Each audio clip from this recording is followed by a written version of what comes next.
Bienvenue dans la Guilde, le podcast qui booste vos compétences en Quality Engineering.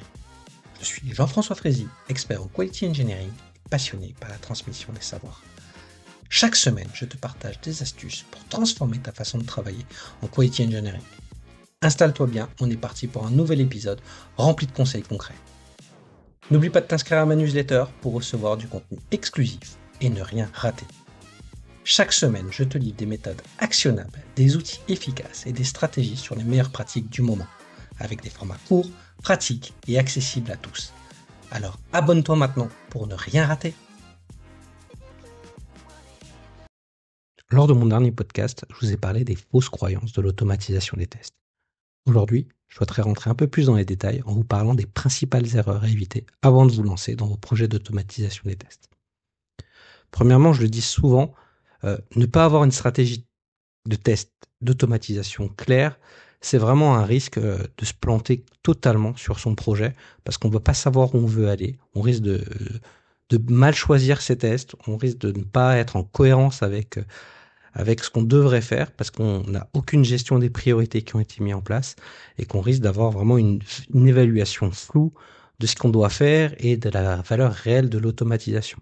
Il est indispensable vraiment de définir des objectifs précis pour l'automatisation des tests, qui peut être la réduction du nombre d'anomalies en production ou d'aller juste plus vite dans l'exécution de ces cas de tests et surtout sur quel périmètre on veut le faire. Une erreur que je vois aussi très souvent, c'est qu'on souhaite tout automatiser immédiatement, rapidement. Ça peut être un objectif éventuellement à long terme, mais vouloir faire ça, c'est ce que font beaucoup d'équipes et ils vont se planter parce que ils vont se lancer à corps perdu dans automatiser un maximum de tests et la qualité de ces tests risque de ne pas être efficace. Ils risquent d'avoir peu de pertinence, il risque d'y avoir des tests inutiles qui sont automatisés, des tests qui vont être fragiles. Donc, il faut vraiment prioriser les tests les plus importants, ceux qui vont couvrir les fonctionnalités les plus critiques et qui introduisent des régressions fréquentes, que ce soit dans la phase de build ou la phase de run, et donc d'éviter les tests avec un faible impact ou qui vont être très compliqués à maintenir. Une autre erreur que je vois aussi très souvent, c'est qu'on choisit son framework, son outil d'automatisation, sans analyse préalable, et on pense que ça va régler tous nos problèmes. Clairement, il suffit juste, j'ai quelqu'un qui connaît Selenium, on va faire du Selenium. Coup de chance, ça peut convenir, mais ça peut être aussi être incompatible avec les objectifs de test qu'on aurait dû avoir, et ça peut aussi impliquer des coûts cachés, que ça soit en termes de formation, de licence ou de compétences à acquérir lorsqu'on veut déployer le framework à une échelle plus grande que le projet ou sur plus de personnes. Donc, faut vraiment pas hésiter à vraiment bien analyser les besoins, en termes de compatibilité avec le projet, mais aussi en termes de compétences qu'on a dans l'équipe, qu'on souhaite avoir. Il faut pas hésiter à évaluer plusieurs outils avec des proof of concept et manipuler et vraiment appliquer toute l'équipe produit dans le choix de cet outil-là pour vraiment avoir un cadre qui va être efficace dans son quotidien. Une autre erreur que je vois trop souvent, qui est vraiment une source d'échec très importante, c'est sous-estimer l'importance des environnements de test et des jeux de données. Faut voir un peu le framework d'automatisation un peu comme une Formule 1. Et donc, si vous lui avez pas mis l'infrastructure pour rouler vite, ça va être compliqué d'être très efficace. Donc, si vos environnements sont instables ou que vous avez des jeux de données très volatiles, vous n'allez pas vraiment pouvoir automatiser, lancer des tests à la demande, au quotidien, très régulièrement. Donc, il faut vraiment s'assurer de cette stabilité des environnements de test et de garantir vraiment la disponibilité des jeux de données pour vraiment garantir une fiabilité, une réutilisation des scripts au quotidien. Et il ne faut pas hésiter à monitorer les environnements en temps réel pour voir aussi les problèmes de disponibilité, mais aussi de performance qui peuvent impacter l'exécution et la durée de vos tests.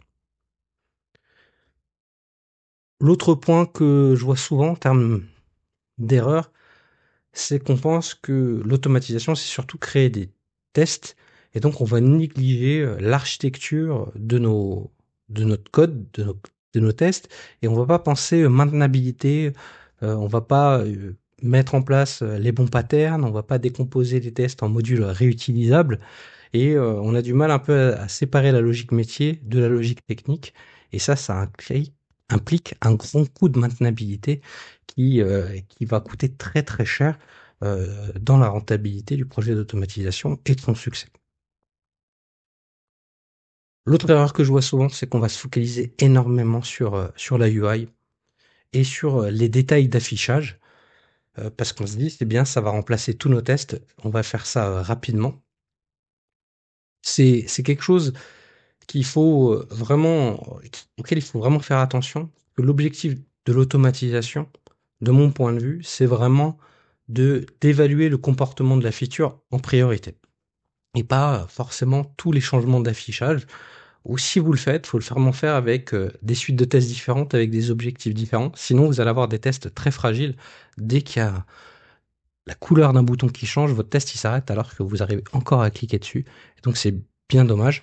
Et donc il faut vraiment faire attention à ça.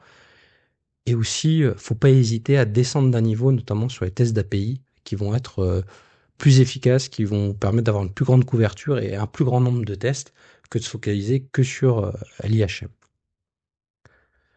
Ce qu'on ce qu'on oublie aussi très souvent, c'est que automatiser, c'est industrialiser et c'est pas juste faire des scripts. Donc, il est important de les mettre dans un pipeline, dans une CI/CD. Et on a un peu trop tendance à attendre d'avoir 10, 20, 30, 40, 50 tests pour les intégrer dedans.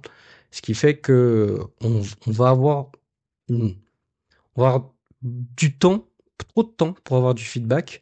Et c'est un peu dommage. Donc moi, je préconise vraiment dès le premier jour, de mettre vos tests automatisés dans une pipeline pour avoir des feedbacks rapides et ça va vous permettre de rapidement partager vos résultats, d'automatiser des reportings et tout de suite voir les tests automatisés qui sont fragiles, qui sont flaky comme on dit, et pouvoir voir si vous pouvez faire quelque chose ou si vous devez l'enlever de votre plan de test.